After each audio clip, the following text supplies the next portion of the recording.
Ready na. Ready na? Mabuha ko pa ng salad. Ready na ba? Okay, so for the first question, what is your status? Married. Boyfriends. How long have you been together? We are together for almost more than a year now. 17 months? 17 months to be specific. 32 years na kami. As married. And plus 8 years, boyfriend and girlfriend.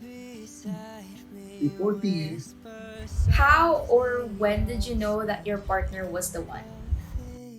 For 8 years kaming engaged, hindi mo pa ba maiisip na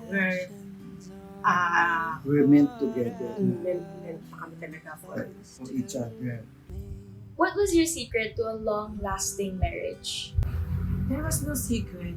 Basta give and take lang. Pag galit siya, maglalaylo ako. Pag galit ako, siya magbigay. Tama ba? Give and take lang. Yun lang ang kailangan mo. Tsaka understanding. Correct. Magpapa-under ka. Whenever there are misunderstandings in the relationship, how do you resolve them? Ikaw ba?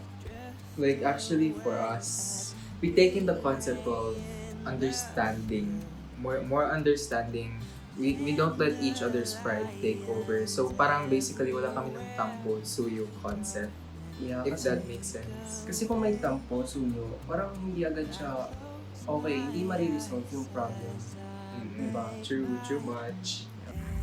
Yun nga. Tahimik Mag-uusap. lang. Mag-uusap. Tahimik lang yung isa kung sino yung galit. Hindi niya. Mag-uusap. Tsaka siya dapat mag-sorry, di ba? Lagi siya. Siya lalaki. Mali at tama ang babae. Siya dapat. Tama ba? Kaya understanding. Do you think LGBTQ couples have the same role in the society or community as heterosexual couples? Well, that's what we strive to be, to have an equal representation with those of the heterosexual couples in the community. But right now, I think hindi. In a traditional family, when you're gonna encounter heterosexual couples, lalo na yung mga malapit na ikasal, parang ang sasabihin agad ng family na, bigyan nyo na kami ng apo, ganun. We can't wait to see you get married or walk down the aisle, ganun. And as for LGBT couples, minsan they only stay there for the sake of entertainment. Pero right now, I'm still grateful nevertheless because paunti ng paunti na bibigyan ng more exposure yung LGBT couples na yung role nila hindi lang only ganon but also to act as a symbol of hope and encouragement for those na afraid pa rin to really explore and discover more about their identity. What do you think is the role of married couples such as yourselves in our society? Our role in this society is to become a responsible parent for our children. Siyempre, the best education ang kailangan na maibigay namin sa kanila. Ito yung tanging mahal na nabibigay namin. 10 minutes, ha? Tutulog din yan. As an LGBTQ couple, have you encountered any hindrances or difficulties in entering the relationship considering societal pressure and stereotypical thinking? If so, how are you able to deal with it? Well, to start with, lalo na sa earlier years when you're still not really sure of who you are, merong kaba factor when you're trying to explore more about your sexuality na if you open your struggle to someone, inisip mo yung fear na baka i-judge ka nila for who you are or for what you're trying to do for yourself, ganun.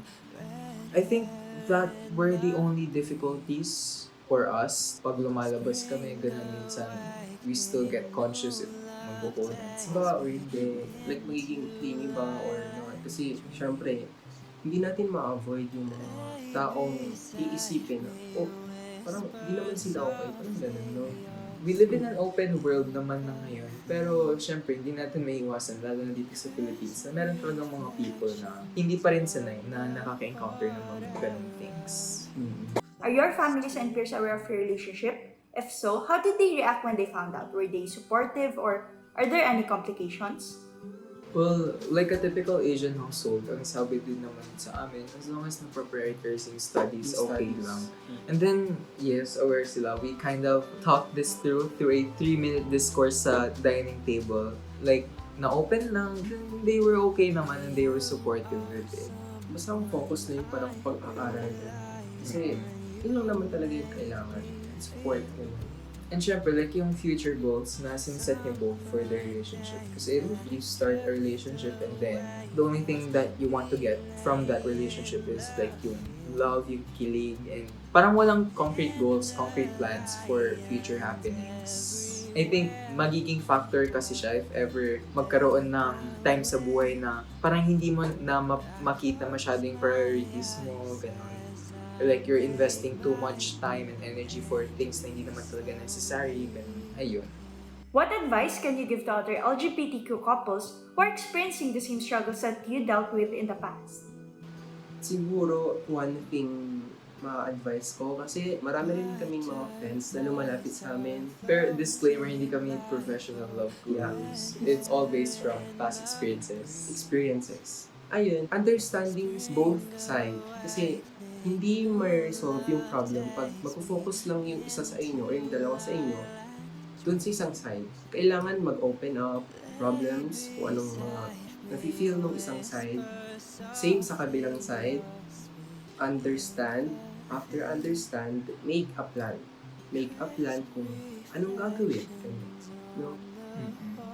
And also, if yung problems yung externally, maybe because of the people or the societal pressure, one advice that we could give to you is continue to be courageous. Continue to love more because at the end of the day, wala din naman magagawa yung ibang tao with your relationship because the two of you are the ones taking control over what you want to do sa relationship ninyo. So if ever napapanghinaan kayo ng loob because may nasasabing ibang people, there's nothing wrong. There's nothing wrong with being in love with the same gender or having a relationship with those genders outside the norms. It's normal because what we all feel is valid. Sometimes we just really need to be persistent enough for other people to see rin na this is love. Na regardless of gender, regardless of your beliefs, your preferences, religion, at the end of the day, kayo pa rin dalawa yung in control of your relationship. So, ayun yung mga advice namin sa'yo. Spread the love and be proud. Yes. For the last question, what advice can you give couples who are currently in a relationship or those who plan to enter a relationship? My advice for the incoming couples, syempre, be slowly but surely. Hindi basta-basta yung mag-iisip ka ng Hindi basta-basta mag-asawa. mag-asawa. Kami, for 8 years, pinag-isipan namin yan. So, Pinaghandaan namin, nakaipon pinag-ipunan kami. namin. Nakaipon kami ng for starting namin, business, mga ganyan. At the end of the day, kayong mga mag-asawa ang ang makaka-gain kasi nakaipon kayo, alam niyo na ngayon kung paano value ng money. So, kailangan huwag magmadali. Kailangan slowly but surely. Yes. Yes. Thank you. Thank you. Bye-bye.